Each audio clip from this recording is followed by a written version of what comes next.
There's a delay. Hello, hello, Hello. hello. Hi, is there a delay? Yeah, it looks we're fine now. We're up. Oh, okay, cool. We are Hi. here. Hi. How's it going? Yeah, it's going good. Pretty dreary and rainy, but hey, this is a great thing to do on a rainy Saturday. How are you? I'm good. I'm good. Awesome. Trying to get things sorted here. Hi, Maddie, Barbara, Ing. Speaking of Ing, Mm-hmm. he wants to join us tonight for this one. I gave him the subject a couple of days ago, and he's supposed to be cramming for it. So, Oh, wow. yeah. Bring it in. That'll be So fun. we're gonna have a guest tonight, Mr. Ing Guijamas. Hey, Gareth. Oh my gosh, he's awake. Gareth I think here. Gareth. I think the time difference, because when we first started, it wasn't daylight savings, Mm-hmm. and so it's a pleasure to see you, Gareth. Thanks for coming. Hey, Ing. Can you hear me now? Can you hear me now? Oh, Can you hear me? yeah, I hear you. Oh, thank God. What do you mean I wanted to join? You made me. I'm I kidding. did not. You better stop that. Yeah, I should Hi, have stopped that Cynthia. way. Hi, Claire Bear. Hey, Ian. Nice to see you. How you going? I'm always doing. Bad people always good. I'm doing fine. Great. Well, that's good to hear. Welcome. You made it. Yeah, but this case is very disturbing. That's why I changed actually my avatar. I didn't think a skull was a good idea. What is Yeah, I that? was thinking about avatars too. Actually, Chris and I were talking about it before, but yeah. That's Your the face is sign fine. for yeah. Well, that's what you say. I need that in writing for my wife. Um, no, my avatar. That's the sign of a stonemason. Oh, okay. Gotcha. All right. So So, take over. so Gareth, we're doing one of your recommendations tonight. We are. Yeah, just in Garrett's neck of the woods. So where were we last week? We were in Australia. So now we're going over to the UK, Yes. We which for talk- some Americans is just that left part of the globe. That top left corner. You need to find another country besides Australia. But we've done America as well. Maybe we'll Yeah. do Canada next. I know one we could do in Canada, but I don't know if Ing knows about it. But Oh, you wouldn't believe what we have here. That's one of the biggest ones before we start, Chrissy just Hey, John. commenting, is the don't fuck with cats one. Do you know about that one, Ing? Yes, I do. Like he killed a cat live on one of his streams. Ew. But what people didn't know that he killed already a man who was Yes. missing at the time. Yeah, that was in Canada, but in the East. Just saying, I'm West Coast. Yeah, they found him. A whole Facebook community tracked him Oh. down and they found him. Okay, you Yeah. two. That's not our case. All right, we'll stop. Not yet, but go ahead, Chrissy, please. Okay. So on the docket for tonight is Ian Huntley, the Soham murders. So Ian is from England, correct, Claire? Yes. Not saying UK, England. Well, it's the same, United Kingdom, which is Ireland and Wales and Oh, whatever. okay. But yeah. But No, I he's don't know geography. specifically English. Yeah. No, I don't know geography, so. Um, and it is about Holly and Jessica, Uh-huh. who were 10-year-old girls. Look, I'm all discombobulated tonight. I can't even think straight. Well, yeah, they were two 10-year-old girls. They lived in a very small community, a little rural town. I actually didn't check the population, but very small town. Mm-hmm. Yeah, Best friends. They lived in Red House Gardens, which is on the screen where the red arrow is. And that's why I put that up here, just to show, That's a really good picture. you know, where they were spotted and the Proximity. and the direction that they traveled. Mm-hmm. Because what had happened is they were at a barbecue at Holly's house. Yeah. And, you know, a bunch of family, friends. And then there was also another little girl with them that I didn't catch her name. Did you catch her name? Did either one of you catch her name? I remember hearing about it, but I don't remember her name. Yeah, but she had gone home in the afternoon.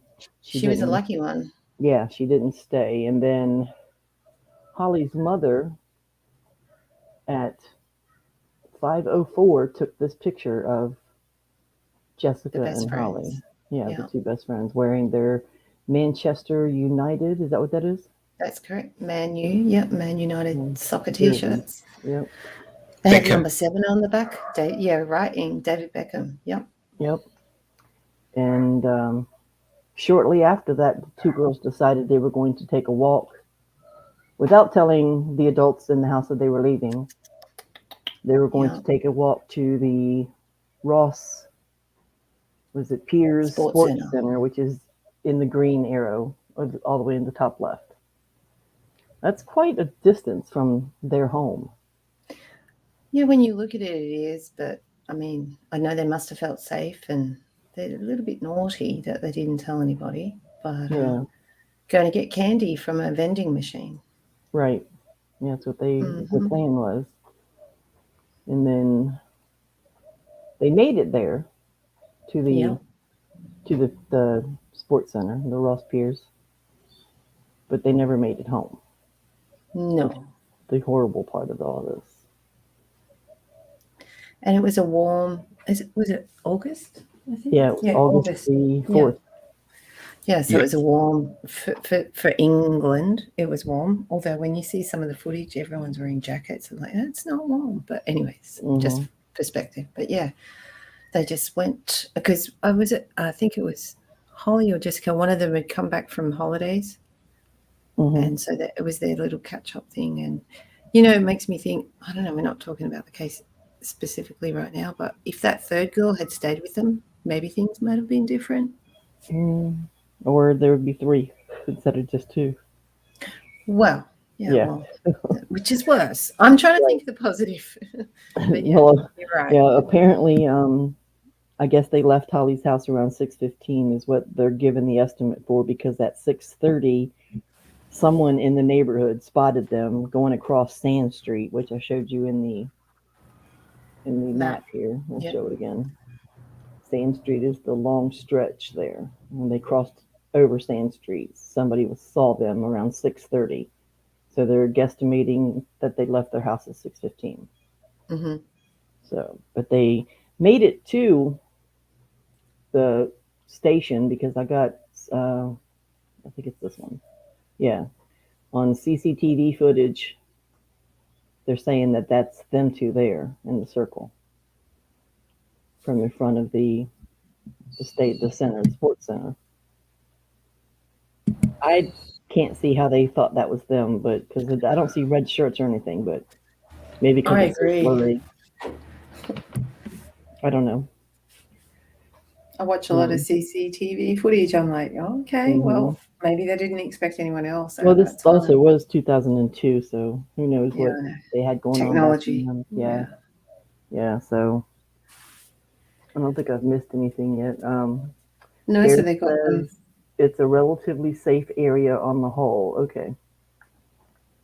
So it's probably not unusual for them to walk there. Yeah. Yeah. So, anything else that I've missed so far? No, you haven't missed anything about that part. Nope. All right. They didn't tell their parents. They went to get candy. They were seen getting the candy, and then it's the next stage. Well, and then Holly's parent, Nicola, went into the room to have them come and tell the guests goodbye because it was the end of the barbecue, and noticed that they were gone. She called Jessica's parents to see if they were there, and they were not. So finally, about 8:30, they called and reported them missing, and they immediately started the search. They usually have to wait 24 hours, but I don't know about over there, but here you have to wait 24 hours for somebody's considered missing. I think Gareth might have an insight on that living there, but yeah, these are minors, 10-year-olds. It's not like they're runaways. So yeah, I think that's what spurred them on Maybe rather quickly to action. So that leads up to their disappearance and the search. Yep. And then let me see. Got this one. This is the search where they were just combing the areas, and they had volunteers from all over. They had the police department. The police issued a public appeal saying, they've been becoming increasingly concerned for the girls. The girls' parents did a press conference pleading with the community to help find them. And a lot of people came out? Yeah, all in all, there was like 500 people. Yeah. Yeah, plus the police and just residents just going through the areas. Plus one Ian Huntley. And Ian Huntley, yes, he was also there. See, that's their warm weather. Look at their warm weather attire. It's so hot. Jokes. I'm just being silly. But yeah, and didn't he love being interviewed? He did. He basically became the spokesperson for the community. We'll get into that one too. Yeah. Okay. Getting ahead. Okay. Where are we at? One point I'd like to point out, even though it was 20 years ago, 2002, one of the girls had a cell phone. Yes, and it was actually, they established it was shut off half an hour after the last footage of the camera. Yes. So they tried to reach the daughter over cell phone, and it wasn't on anymore and was never turned on again. And that's a really good point, because the cell phone comes into play quite significantly in the trial. Yes, because it pinged off of a tower that wasn't in Soham, whatever you have pronounced it. Yep. Soham, yeah. Yeah, so. So. Go ahead. Okay. Oh, okay. No. So, the cell phone ended up being a really big part of it, but I think that was more at the trial. But yeah, he came forward and started asking really weird questions. Like he said, "Oh, I'm really sorry. I'm the last person that's seen the girls, and I feel really bad, and I feel so sorry for the parents." Like, excuse me? And what was I going to say? Then he said something to one of the police officers about how long does DNA last? Yep. And that was starting to give away him. Yeah, that was already on the 12th when all that happened. Yeah. So. And then a lot of lies just came rolling on in from other people as well. Yeah, we're still on the 10th. Okay. So, the police staged a reconstruction of Soham of the girls' last known movements. They were trying to map out, exactly where Ian's house is, the caretaker's house, the hangar, where they were found on CCTV, the college, the sports center. They were trying to map where they could have gone. And that's when I believe the cell phone stuff came into play, where it pinged off of the different area. So, and on the 12th, is when the girls made another plea. Sharon Chapman, which is Jessica's mother, said it's never too late to return the girls, which is, I think, is pretty sad. That at that time they were already gone. You know what I mean? It's so sad. I agree, because they're Yeah. holding out all hope of hope, as you would for 10-year-olds, that Mhm. maybe someone's just taking them and just bring them back. Don't Yeah. have to hurt them. Yep. But yeah, Ian made several TV appearances, including Sky News and BBC News, speaking about the shock in the community and what it's like to be the last person to see them alive. So he became the last known person, and there's him cracking a little smile when he's being interviewed by one of the reporters.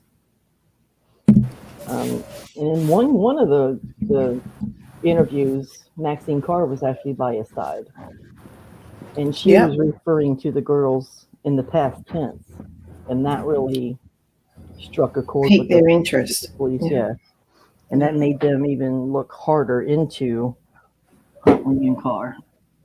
Mm-hmm. So that was weird. And then, anything to add to any of that? No, I don't want to jump ahead on the timeline, but yeah, I don't know if that's the interview where she had the card from them, or is that another one? What stood out to me was early on, the police was asking around in the area if the girls would have known not to go with a stranger, and this Ian guy, he said, "Well, Hollywood, but not Jessica." And then later in an interview, 10 days later, he said he didn't know the girls. Like, he gave all the signs, not the smartest either. So yeah. Yeah, he changed these stories. Oh my God, the amount of lies. But and one of them, I don't want to jump ahead in the timeline, but one of the things you just said about Maxine saying about the girls in the past tense, like when the police interviewed him about the girls and whatever, he said that they asked him, "Oh, is she going to be our teacher?" And he said, "Oh no, she didn't get the job because she was a substitute teacher at school." But then there's a BBC thing interviewing her, and she's holding up a card from Jessica and Holly going, "We're really, really sorry that you didn't get the permanent job," which is just an example of another outright lie that this guy is saying, you know, just to try to self-preserve. Yep. That's my comment. Yeah, they, excuse me, the police questioned them for 7 hours before they finally let them go. Yeah, they separated them, hey? Yeah, they weren't getting anywhere with them. Yeah. Because he refused to sort of comment initially. He's very confident initially. Yeah. But they finally were arrested after they found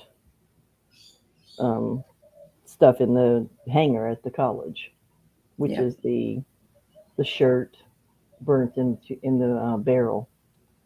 And I believe a pair of shoes. Which were hidden under bags. Yeah. Yeah.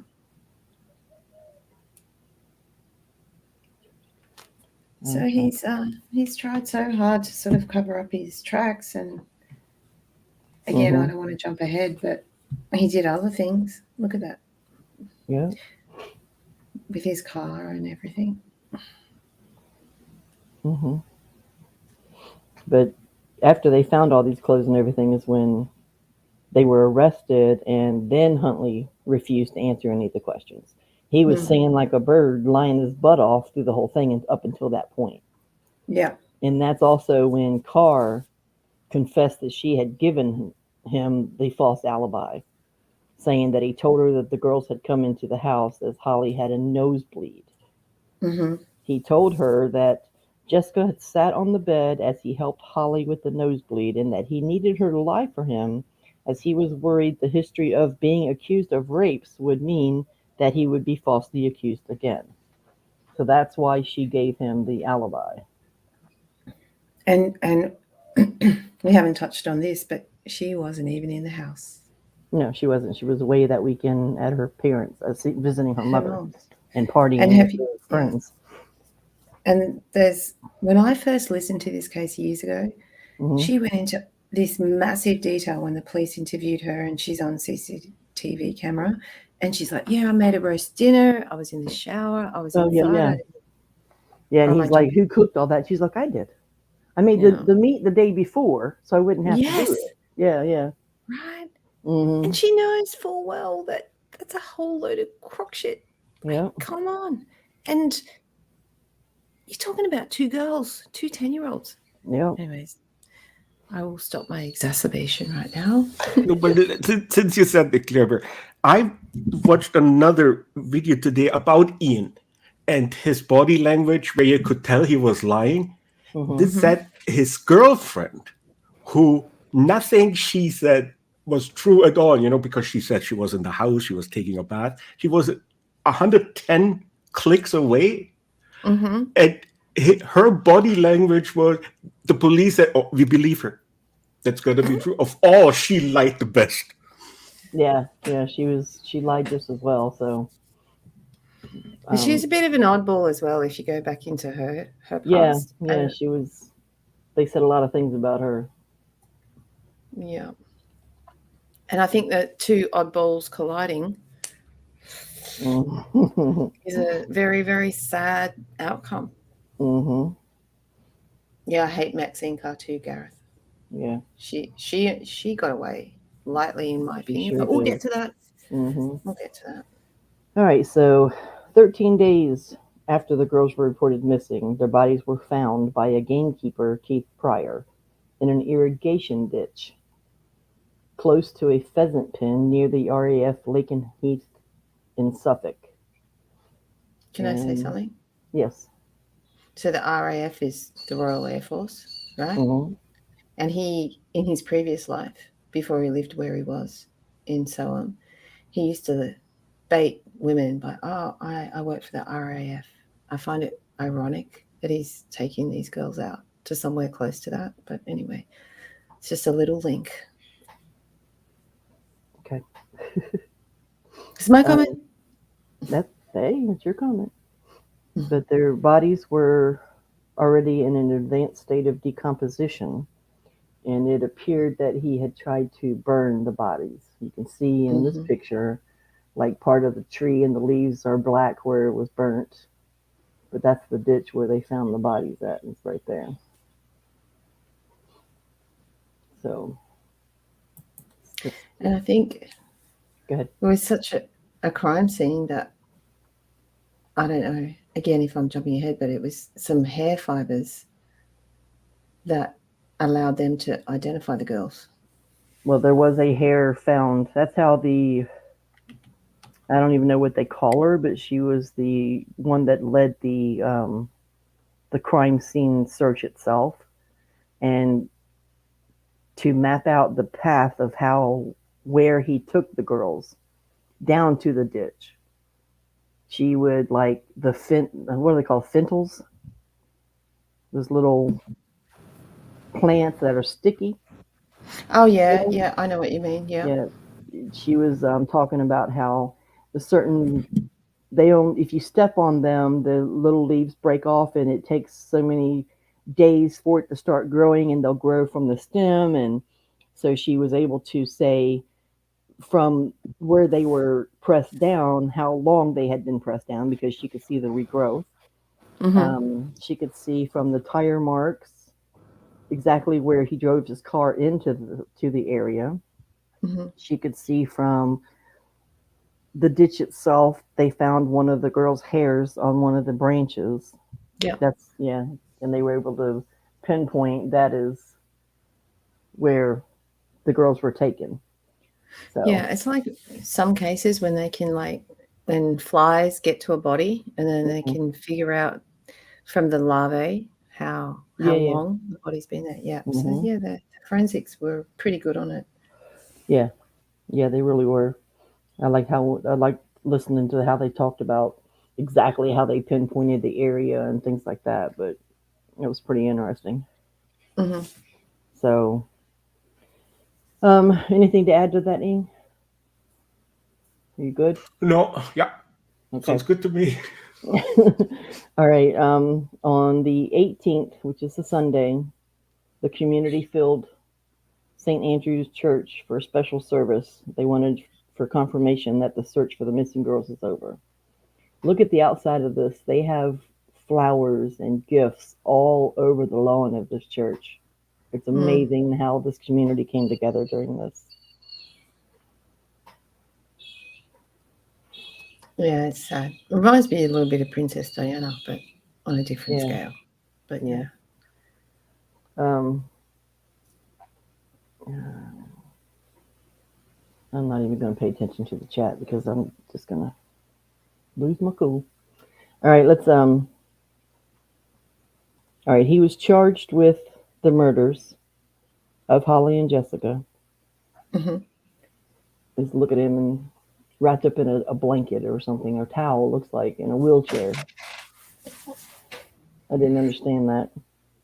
It's part of where he was trying to pretend he was mentally insane. Yeah.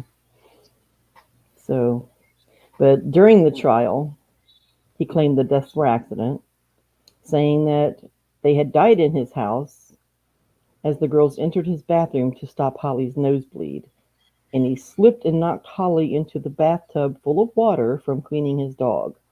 He claimed to have panicked and froze. Holly drowned and then claimed Jessica started screaming, "You pushed her." So he accidentally suffocated her while attempting to stifle her screams. That is just... My head's shaking. Where does he come up with this stuff? Right? And I mean, we haven't even touched 10-year-old girl. Yeah. How's she going to fall into a tub and drown at 10? And we haven't even touched on his background right now. You think you're just the most compassionate person. Right. Firstly, you say they came to talk to you because you were cleaning your dog outside. Now you're saying they were inside because you're washing your dog in the bathtub. It's ridiculous. Yeah. It's ridiculous. Yeah, he got away with a lot of things when he grew up, clearly. Previously, yes. Yeah, I got that. That's coming up. I have that too. So I'm going to mute myself 1 second. I'll be right back. Okay. Thank you. Maxine was charged with attempting to pervert the course of justice, which is just like obstruction of justice over here. So, and she was found guilty on that one, but not guilty for aiding and abetting. The jury had sympathy for her, I guess. She's out for a while now. She has a new identity. Oh yeah. She didn't do much time. Granted anonymity, however you pronounce it. I think was given a new identity. Yeah. Mm-hmm. Like witness protection, because she, I guess, at the end, then came clean. Yeah. Well, so she was a witness in a sense. Yeah, basically she turned on him. Yeah. But she also covered for him in the beginning, so I don't understand how they were able to do that, It makes no sense to me, but I don't live in the UK. I don't live in England, so I don't know. Me neither. Yeah. But he was definitely found guilty, and his original sentence was 2 life terms, and hers was 3.5 years. But then they had something go on, and he only had to serve, or they placed it to where he had to serve a minimum of 40 years instead. Mm-hmm. Oh, I don't understand it. I think for him getting parole is harder when he does that. Well, but I don't think he's gonna come out or get out. Right. No, I don't and in her defense, which is, I'm sorry I have to say that, but she wasn't there when it all happened. Like, it was after the fact. The girls were clearly dead already when she got home from her trip. Yep. And she was partying, like you will point out later. Yeah. So we already said that. Yeah, she was partying with her. Yeah, and lied and said that she was home. Yeah. So when she came home, that was what had happened already. Like, if she was there, and even though she didn't participate, but if she knew what he was doing, I think it would have looked or turned out different for her. Yeah. And Do you think he told her when he picked her up? I think so, because I remember you had said that a neighbor or somebody saw him with the boot, the trunk of the car open, and they were looking in it, and she was crying. Yeah, yeah. A neighbor of the mom when he went to pick her up. Yeah. But that's weird. Like, what are you gonna do? Pick your girlfriend up and say, by the way, this is the boot that I killed 2 girls in, and dispose of their bodies and clean them with industrial bleach, and like what? I don't know. Oh yeah, he cleaned the entire house. He made sure everything was spotless. I mean, it was like so clean, you know. Mm-hmm. So I'm trying to. I have a picture of his trunk. I just gotta look at Gareth being prophetic in the comments. Normally, depending on the level of crime and fame, while you're getting those photos, the case, normally the person gets new identities. Well, someone did. Yeah, someone in this case did. That doesn't happen here unless you're a prime witness for like a mob or something like that. Yeah, don't. Maxine got some. She got after the whole thing, but I'll wait.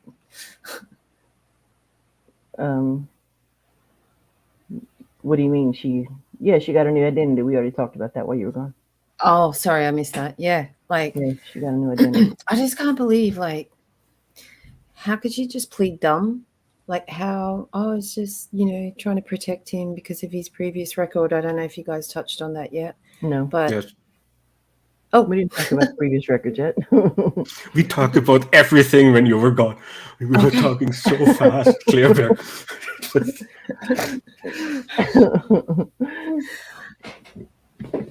But yeah, she got a new identity and was granted anonymity. Yeah. And she said, what, 3 years? Get out of town. Right. Yeah, and it's also worth mentioning that he keeps getting attacked by the other inmates. So. Mm-hmm. Well, I'm not bitter about that. No, me either. No, I don't think any of us are. And I'm going to upset Chrissy here and just comment in the chat. It says, I don't understand why this guy is alive, from Pablo, right? I've heard that apparently Ian Huntley tried to get a sex change so he could go into a woman's prison so he could not continually be attacked. I don't know if that's yeah, I don't know if that was successful. He clearly was never married. Clearly. I identify. He actually was married before. Was he? Yeah, but not to the teacher. Not to Maxine. No. Oh, okay. Yeah. But I identify as a woman, so I can't keep getting fucked up in jail. Literally. Yeah. Literally, yeah. Yeah, he's getting attacked. Yeah. Well, yeah. I don't think there's a worse person in jail. Someone who attacks children, kills them. Mm-hmm. I agree.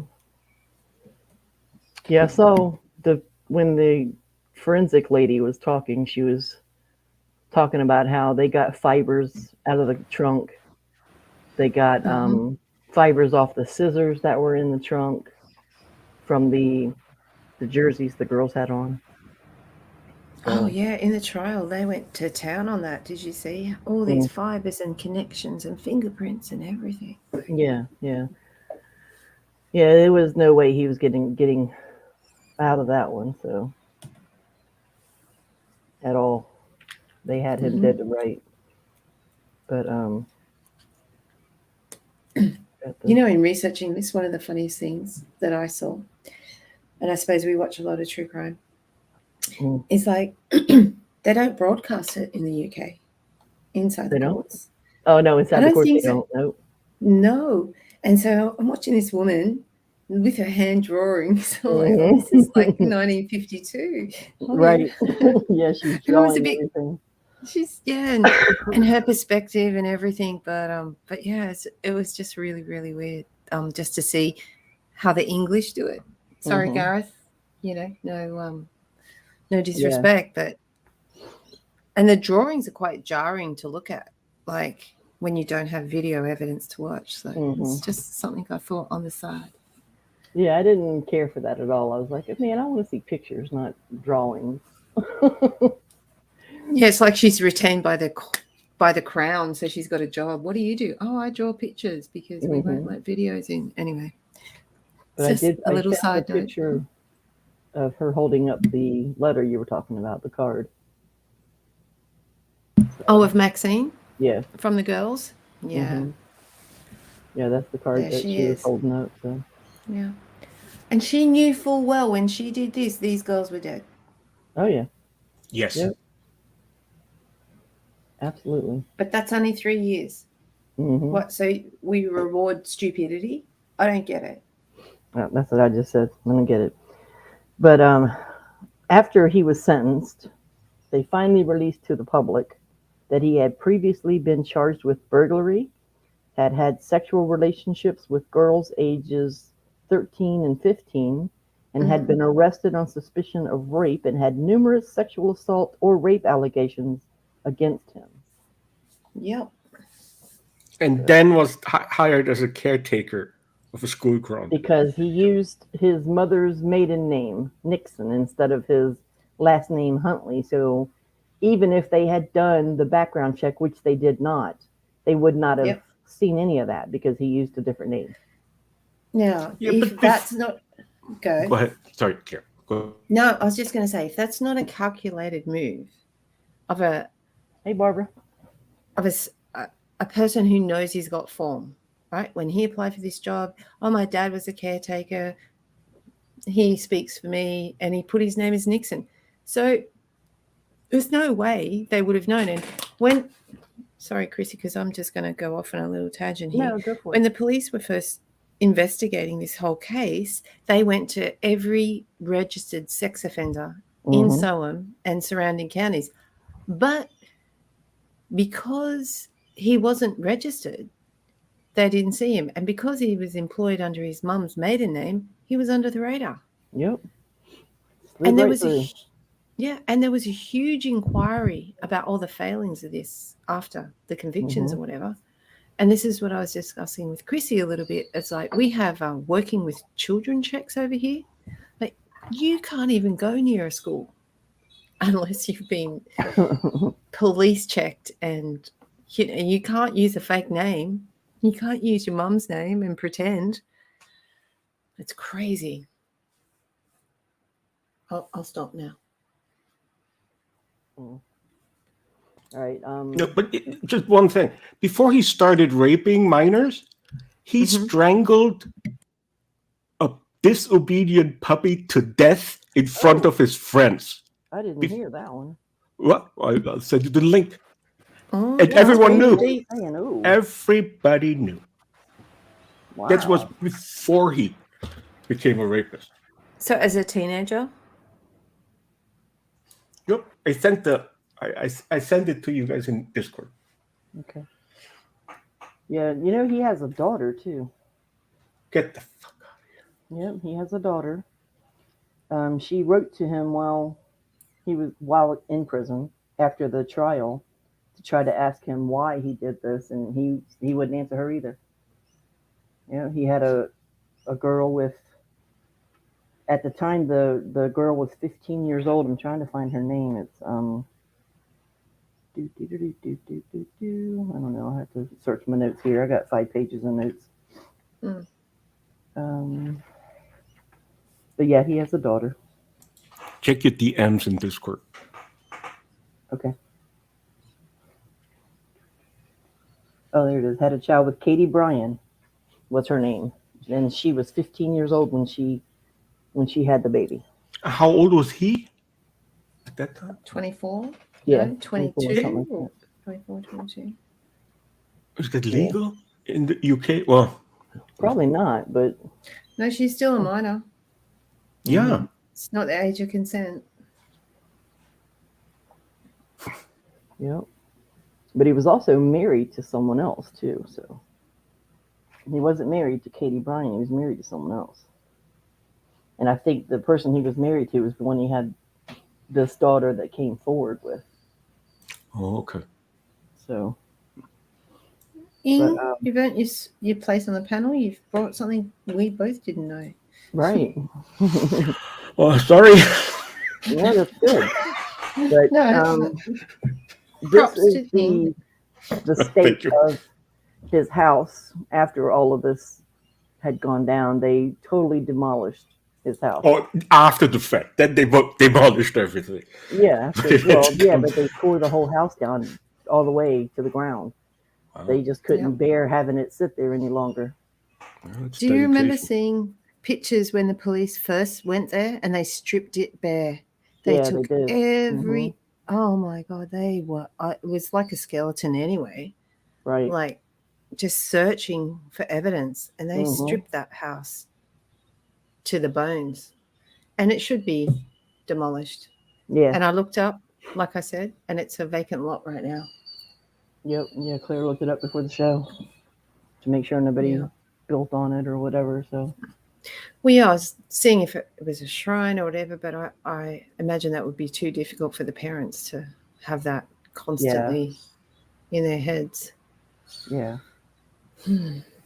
But it's it's right near the college, which is what I pointed out earlier in the stream with the map. So because his house is right near everything. Oh, is it raining someplace? Not here. It's raining at Ing's house because his mic's on. No, my mic was off. I know what it is. Let's see if this fixes it. Hold on a second. Nothing in my house runs with water. How's that? Is that better? Yes. That was my fan because I'm in Australia and it's autumn and it's still hot. So, okay. Oh. All right. Now the last thing that I have that I would like to, Frank. Oh my God! All right. It's a Frank. It's Pablo. You have to tell me in Spanish. This is why I have to not look at the chat. I love Pablo. He loves you, Christy. Just in his own way. Holly's father wrote a poem that he read at the services for the girls. So I'm going to read that. I'll just get my Kleenex. Yeah. Yeah, me too. Called The Soham Rose. Your right to grow, to mature and play, so cruelly denied in a sinister way. Attentive and caring, a parent's delight, but so young at heart, needing comfort at night. The garden so quiet, the houses too, but pausing for a moment, we can still sense you. Your trusting nature and desire to please all, allow us, your family, to remain walking tall. Our memories now shared with the nation's hearts, small crumbs of comfort, now it is time to part. We will never forget you. Heaven's gain, as it knows, is simply you, Holly, our beautiful Soham Rose. Okay, I need a moment. Oh, Yeah. that was so sweet. In one video, he was actually reading that, and I had to get the tissues. Yeah. Mm-hmm. But so. And he delivered it very well. He was very composed how he did it. I wouldn't have been able to. I'm crying listening to you read it. And that's the thing.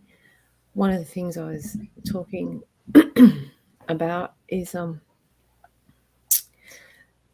of the videos I watched, they were denied their future, or were they prevented, right? And then you can look at other families and think, it might have been a bad upbringing, so maybe they were saved. But no, these families were beautiful families. The parents were stoic, the parents were committed, they were just like, obviously they had religion as a pillar of strength for themselves as well. So it, like, just even a comment I saw somewhere that they'd be in their 30s now. Like, it's just so 20. senseless. It's pointless. It's 2002, so they'd be 20 right now. Okay. Yeah, my son was born that year. Like the older one. And they were 10. So, yeah. Oh, Okay. sorry. Yeah, you're right. Yeah. Yeah, Go in their ahead. 30s. But, yeah, and it's senseless. And he's going to take everything to the grave. No one really, really knows why. But the parents are very likable. Like They are. Yeah. Mhm. That's my point. It's not like they came from shitty families. Like, they came from wholesome, good people. Yeah. So it's pretty sad. Oh, we've got to pay attention to the Is that chat. Sally? Sally. Oh, yeah, sensitive Sally's coming out. All right, hold on. I'll hide her now. Wait. I call her sensitive Sally. Anytime she gets emotional, it makes her at least laugh. But it makes us so lovable. Yeah. Well, thank God I've still got emotions. That's all I've got to say. Yes. And where I'm from, I see some really shitty families, and I feel sorry for children. I'm just like, oh my God, they're Okay, your parents? Mhm. Let me interrupt for a second. Yeah. Frank? I would pay attention to the chat if you weren't in the chat pissing me the fuck off, okay?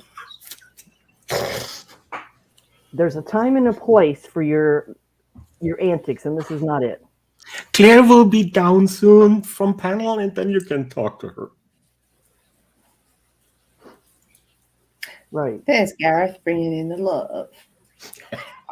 I have so much appreciation for Gareth being here, Chrissy. I know you do as well. Absolutely. But yeah, because our streams changed his time difference, and it's got to be 5 a.m. for Gareth or something like that. Like, he's still here. He's a trooper. Frank, you don't have to be sorry. Just behave. We'll have an after show, and you can cut up all you want to. How's that? I'll schedule an after show right after this, and you can come in and cut up all you want. Frank, sorry. And you better show up. And we can talk about anything you want. He's You lying. better show He's up, not Frank. sorry. You better show up, Frank.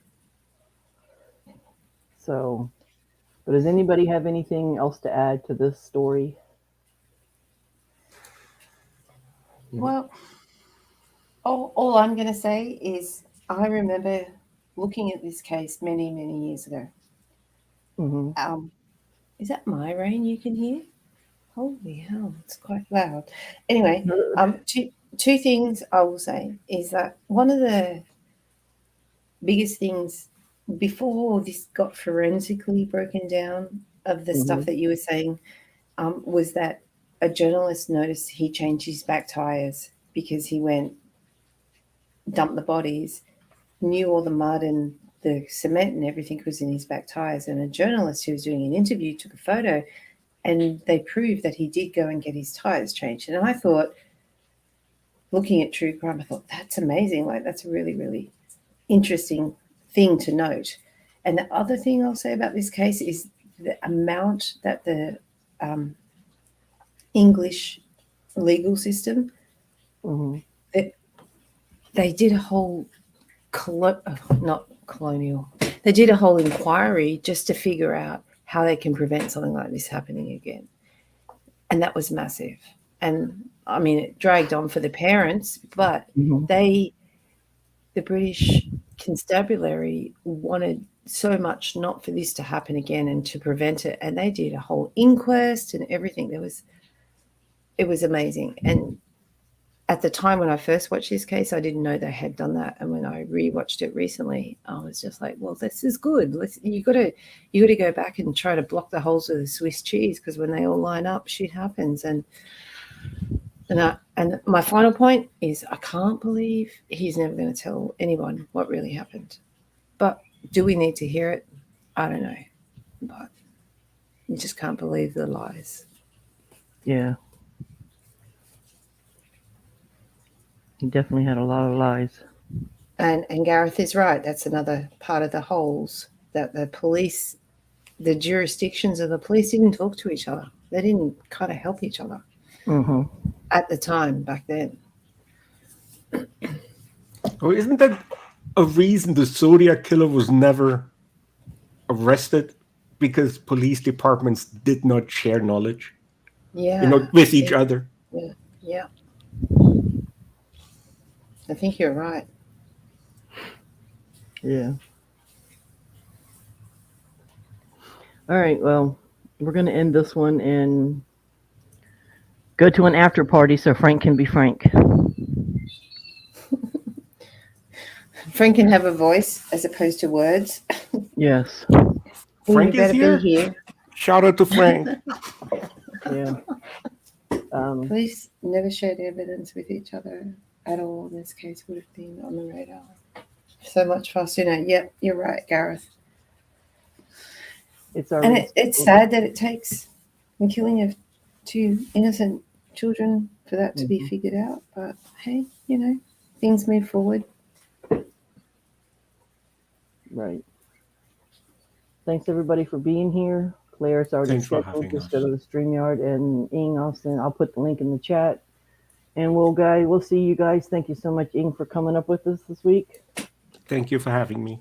And Chrissy, I just got one thing to say. What? Thank you. And my internet didn't drop out. Hey, hallelujah. Woohoo! Yes, that's true. Nice. Finally. Yep. All right. All Thanks, right. everyone. Thanks, Ing. Thank Shout you, out to the Freemason. Love you, Claire. Love you, Love Chrissy. you too. Love you, Ing. All right. Pablo, don't go to bed, you little shit. All right. I swear to God, if he doesn't show up, I'm going to be so mad. All right.